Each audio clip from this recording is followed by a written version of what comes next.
इस वीडियो में दिखाई गई जानकारी और दृश्य विभिन्न स्रोतों, लोक मान्यताओं और कथाओं पर आधारित हैं। इनकी पूर्ण सत्यता की पुष्टि आवश्यक नहीं है। इस वीडियो का उद्देश्य किसी की धार्मिक भावनाओं को ठेस पहुंचाना नहीं है। यदि किसी प्रकार की त्रुटि हो, तो कृपया इसे अनजाने में हुई भूल समझें। दोस्तों, आज हम जिस गुरुद्वारे की बात करने जा रहे हैं, वो सिर्फ एक धार्मिक स्थल नहीं है। ये वो पवित्र धरती है जहां धर्म की रक्षा के लिए शीश दिया गया, जहां सत्य के सामने सत्ता झुक गई और जहां इंसानियत अमर हो गई। दोस्तों, आज हम आपको ले चलेंगे दिल्ली की ऐतिहासिक चांदनी चौक में स्थित गुरुद्वारा शीशगंज साहिब की उस कहानी में, जिसे जानने के बाद आपका सिर अपने आप श्रद्धा से झुक जाएगा। वीडियो को अंत तक जरूर देखिए, क्योंकि ये कहानी सिर्फ सुनी नहीं जाती, महसूस की जाती है। इतिहास की पृष्ठभूमि। जब धर्म पर संकट था। ये बात है 17वीं शताब्दी की। भारत मुगल शासन के अधीन था। दिल्ली की गद्दी पर बैठा था मुगल बादशाह औरंगजेब। उस दौर में अत्याचार अपने चरम पर था। लोगों को जबरदस्ती धर्म परिवर्तन के लिए मजबूर किया जा रहा था। सबसे ज्यादा अत्याचार हो रहे थे कश्मीर के निर्दोष पंडितों पर। अपने धर्म, अपनी पहचान और अपने अस्तित्व को बचाने के लिए वे दूर दूर से चलकर एक ऐसे महापुरुष के पास पहुंचे जो निडर था, करुणामय था और सत्य का प्रतीक था। गुरु तेग बहादुर जी, मानवता के गुरु। वे थे गुरु तेग बहादुर, सिखों के 9वें गुरु। लेकिन याद रखिए दोस्तों, वे सिर्फ सिखों के गुरु नहीं थे, वे पूरी मानवता के रक्षक थे। जब कश्मीरी पंडितों ने अपनी पीड़ा उनके सामने रखी, तो गुरुजी ने एक ऐतिहासिक वाक्य कहा, अगर मेरे जैसा कोई अपना शीश दे दे तो इनका धर्म बच सकता है। ये कोई साधारण शब्द नहीं थे, ये बलिदान का संकल्प था। दिल्ली बुलावा और कठिन परीक्षा। सन 1675 ईस्वी गुरु तेग बहादुर जी को दिल्ली बुलाया गया। जिस स्थान पर आज गुरुद्वारा शीशगंज साहिब स्थित है, वहीं उस समय मुगल सत्ता का प्रभाव था। गुरुजी के सामने 3 शर्तें रखी गईं। इस्लाम स्वीकार करो, कोई चमत्कार दिखाओ, या फिर मृत्यु के लिए तैयार रहो। गुरुजी ने शांत और दृढ़ स्वर में कहा, धर्म जबरदस्ती नहीं अपनाया जाता और सत्य से बड़ा कोई चमत्कार नहीं होता। वो दिन जिसने इतिहास बदल दिया। दोस्तों, 11 नवंबर 1675 भारतीय इतिहास का वो काला लेकिन गौरवपूर्ण दिन है। इसी पवित्र धरती पर गुरु तेग बहादुर जी का शीश कलम कर दिया गया। न कोई डर, न कोई चीख, न कोई पश्चाताप, सिर्फ साहस, सत्य और बलिदान। इसी कारण इस स्थान को कहा गया शीशगंज, अर्थात जहां शीश का बलिदान हुआ। लखन शाह बंजारा, मौन साहस का प्रतीक। अत्याचार और भय के उस माहौल में भी एक साहसी व्यक्ति आगे आया, लखन शाह बंजारा। रात के अंधेरे में उन्होंने गुरुजी का पवित्र शीश उठाया और अपने घर ले गए। मुगल सिपाहियों से बचने के लिए उन्होंने अपना ही घर आग के हवाले कर दिया। आज उसी स्थान पर बना है गुरुद्वारा रकाबगंज साहिब, और शीशगंज उस महान बलिदान का साक्षी है। गुरुद्वारा शीशगंज साहिब की स्थापना। अब दोस्तों, एक बहुत जरूरी सवाल, गुरुद्वारा शीशगंज साहिब की स्थापना कब और किसने करवाई? बाजा।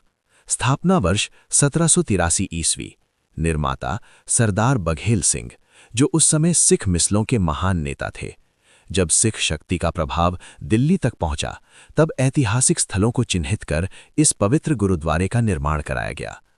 आज का शीशगंज साहिब। आज ये गुरुद्वारा केवल दिल्ली ही नहीं, पूरी दुनिया के श्रद्धालुओं के लिए आस्था और शांति का केंद्र है। यहाँ 24 घंटे लंगर चलता है। अमीर गरीब, ऊंच नीच का कोई भेद नहीं, सब एक पंक्ति में बैठकर भोजन करते हैं। यही है गुरु तेग बहादुर जी की शिक्षा, समानता। हिंद की चादर का संदेश। दोस्तों, गुरु तेग बहादुर जी ने अपने प्राण हिंदुओं के धर्म की रक्षा के लिए दिए, इसलिए इतिहास उन्हें कहता है हिंद की चादर। ये कहानी हमें सिखाती है कि धर्म की रक्षा तलवार से नहीं, त्याग से होती है।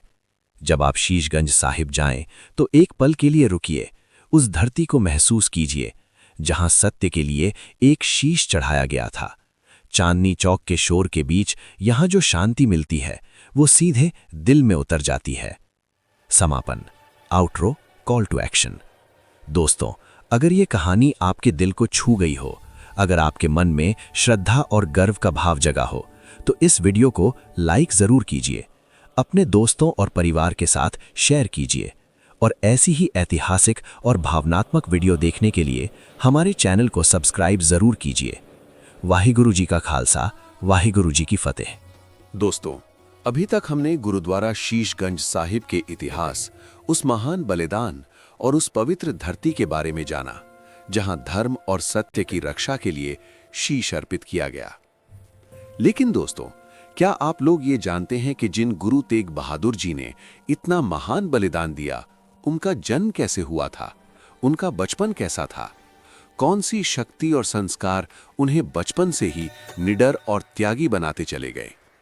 तो दोस्तों, चलिए अब हम इस कहानी को और पीछे ले चलते हैं और जानते हैं गुरु तेग बहादुर जी के जन्म और बाल्यकाल की वो दिव्य कथा जिसने आगे चलकर इतिहास को नया रास्ता दिखाया।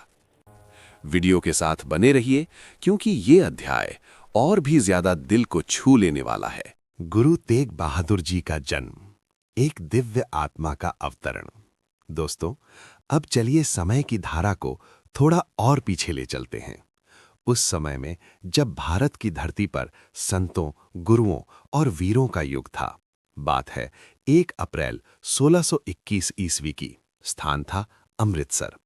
इसी पावन धरती पर एक ऐसे बालक का जन्म हुआ जो आगे चलकर धर्म, सत्य और मानवता का सबसे बड़ा रक्षक बनने वाला था। ये बालक थे गुरु तेग बहादुर। माता पिता और नामकरण। गुरु तेग बहादुर जी सिखों के छठे गुरु, गुरु हरगोबिंद साहिब जी के सबसे छोटे पुत्र थे। उनकी माता का नाम था माता नानकी जी, जिन्हें माता नानकी देवी भी कहा जाता है। जन्म के समय इस बालक का नाम रखा गया त्यागमल। ये नाम अपने आप में भविष्य की एक झलक था, क्योंकि ये बालक आगे चलकर त्याग की पराकाष्ठा बनने वाला था। तेग बहादुर नाम कैसे पड़ा? दोस्तों, अब यहाँ एक बहुत महत्वपूर्ण घटना आती है। बालक त्यागमल बहुत छोटी उम्र से ही निडर, गंभीर और साहसी स्वभाव के थे। जब मुगलों और सिखों के बीच एक युद्ध हुआ तो बालक त्यागमल ने अपनी अद्भुत वीरता दिखाई। उनकी तलवार इतनी तेज और प्रभावशाली थी कि स्वयं गुरु हरगोबिंद साहिब जी ने प्रसन्न होकर कहा, आज से मेरा पुत्र तेग बहादुर कहलाएगा। तेग यानी तलवार, बहादुर यानी साहसी। यहीं से त्यागमल गुरु तेग बहादुर कहलाए। बचपन से ही संत और योद्धा। दोस्तों, गुरु तेग बहादुर जी का बचपन साधारण नहीं था। एक ओर वे शस्त्र विद्या में निपुण थे, तो दूसरी ओर ध्यान, भक्ति और साधना में पूरी तरह लीन रहते थे। वे अक्सर एकांत में बैठकर ईश्वर का सिमरन करते, गुरबाणी का पाठ करते और गहरी सोच में डूबे रहते थे। ऐसा लगता था जैसे ये आत्मा सांसारिक मोह से बहुत ऊपर है। संसार से विरक्ति और तपस्या। युवावस्था में गुरु तेग बहादुर जी ने कई वर्षों तक ध्यान और तपस्या का मार्ग अपनाया। वे अलग अलग स्थानों पर गए, जंगलों, पहाड़ों और शांत स्थानों में ईश्वर का नाम जपते रहे। ये तपस्या उन्हें भीतर से और अधिक मजबूत, निडर और करुणामय बनाती चली गई। गुरु बनने की ओर यात्रा। समय के साथ उनकी महानता, उनका त्याग और उनकी आध्यात्मिक शक्ति सबके सामने प्रकट होने लगी। आखिरकार 1665 ईस्वी में वे सिखों के 9वें गुरु बने। लेकिन दोस्तों, ये गुरु गद्दी वैभव की नहीं, बल्कि बलिदान की तैयारी थी। जन्म से बलिदान तक। जिस आत्मा ने 1 अप्रैल 1621 को अमृतसर में जन्म लिया था, वही आत्मा आगे चलकर धर्म की रक्षा के लिए अपना शीश अर्पित करने वाली थी। गुरु तेग बहादुर जी का जीवन हमें ये सिखाता है कि सच्चा धर्म दूसरों की आस्था की रक्षा करना है, चाहे उसकी कीमत अपना जीवन ही क्यों ना हो। दोस्तों, अगर ये कहानी आपके दिल को छू गई हो, अगर आपके मन में श्रद्धा और गर्व का भाव जगा हो, तो इस वीडियो को लाइक जरूर कीजिए, अपने दोस्तों और परिवार के साथ शेयर कीजिए और ऐसी ही ऐतिहासिक व भावनात्मक वीडियो देखने के लिए हमारे चैनल को सब्सक्राइब जरूर कीजिए। वाहे गुरु जी का खालसा, वाहे गुरु जी की फतेह।